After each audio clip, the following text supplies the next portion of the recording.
Apupu, ayo pikir ulang, pikir ulang. Teman-teman, hari ini saya mau mengajak teman-teman sekalian untuk mengupas sesuatu yang kerap salah kaprah atau disalah mengerti oleh mayoritas dari kita yang merasa beragama ini. Istilah yang sering salah kaprah itu namanya kesalehan. Kesalehan itu memang biasanya akan dikaitkan dengan agama. Tetapi hal yang serupa yang tidak terkait dengan agama tetapi sama, itu namanya adalah sopan santun atau bermoral. Yang dimaksud di sana adalah ada sebuah nilai atau sistem nilai di mana dalam sistem nilai itu sesuatu diberi nilai baik atau buruk. Baik atau buruk itu memang berbeda dari apa yang dipakai di dalam dunia ilmiah, karena di sana yang dipakai bukan baik buruk tetapi salah benar. Bila sesuai dengan aksioma itu namanya benar, bila tidak namanya salah. Kalau memenuhi hukum silogisme disebut dengan benar, bila tidak sesuai dengan silogisme lalu disebut salah.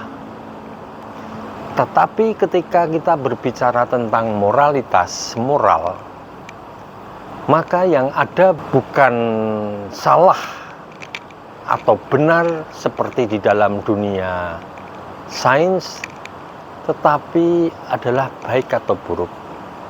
Sesuatu itu dianggap baik bila memenuhi rasa yang dimiliki umumnya orang. Menghormati orang tua itu baik. Tidak sopan terhadap orang tua itu tidak baik. Dan seterusnya. Dan ini serupa dengan yang di dalam khasanah agama, di mana hal-hal yang sesuai dengan apa yang dianggap benar menurut agama itu dianggap baik. Yang tidak sesuai dengan yang dituntunkan oleh agama itu dianggap buruk. Nah, saya mengatakan ketika hal-hal itu terkait dengan agama, lalu disitulah cap mengenai kesalehan itu ada. Bila agama menghendaki berbuat ini itu, melakukan ibadah ini itu, melakukan puasa ini itu, melakukan hal-hal yang lain dan menghindarkan hal-hal tertentu, lalu itu dianggap orang yang sepaham sebagai kesalehan. Jadi kesalehan adalah kesesuaian sikap seseorang, pikiran seseorang, tindakan seseorang dengan sebuah standar yang diterima oleh umum, diterima di dalam ranah agama sebagai sesuatu yang baik dan benar. Namun ketika saya melangkah sekali lagi, tadi dari benar salah di dalam dunia sains, lalu baik buruk dalam dunia moralitas, dalam dunia agama, berikutnya saya melangkah lebih lanjut dengan yang dikategorikan dengan suci atau tidak suci, atau kesucian. Jadi yang pertama kebenaran, yang kedua itu kebaikan, yang ketiga adalah kesucian. Dan ini memiliki ranah yang berbeda-beda semua. Seperti kalau di dalam matematika ada sumbu X, sumbu Y, sumbu Z. Demikian juga kebenaran itu sumbu X, kebaikan itu sumbu Y, kesucian itu sumbu Z. Lalu apa yang membedakan dengan kesucian? Kesucian itu terkait dengan yang suci. Dan kita selalu mengaitkan yang suci dengan Dia yang menciptakan. Segala yang diciptakan ini berasal dari kesucian. Dan dari awal semuanya didesain oleh Yang Maha Suci itu. Karena itu kesucian adalah semua desain yang masih sesuai dengan desain awal. Desain ketika diciptakan atau tercipta. Lalu bagaimana kita bisa mengenali bahwa itu desain yang semula ada atau yang kemudian ditambahkan? Nah, dalam hal ini saya harus mengatakan bahwa satu-satunya makhluk yang memiliki kemampuan dan hak untuk membuat desain sendiri hanyalah manusia. Dan dengan kemampuan otaknya, dia mendesain banyak hal. Dan kita tahu sekarang kerap kali banyak desain manusia yang justru bertentangan dengan kodratnya sendiri. Sehingga ada banyak petaka yang muncul oleh karenanya. Ada banyak banjir, erosi, ada banyak kerusakan alam, lenyapnya kekayaan hayati, lenyapnya hewan-hewan tertentu oleh karena kerusakan alam yang diakibatkan oleh cara bertindak manusia menurut rencananya sendiri. Kembali kepada kesucian. Kesucian justru ketika tidak ada rekayasa. Dan rekayasa ini terutama datang dari otak manusia.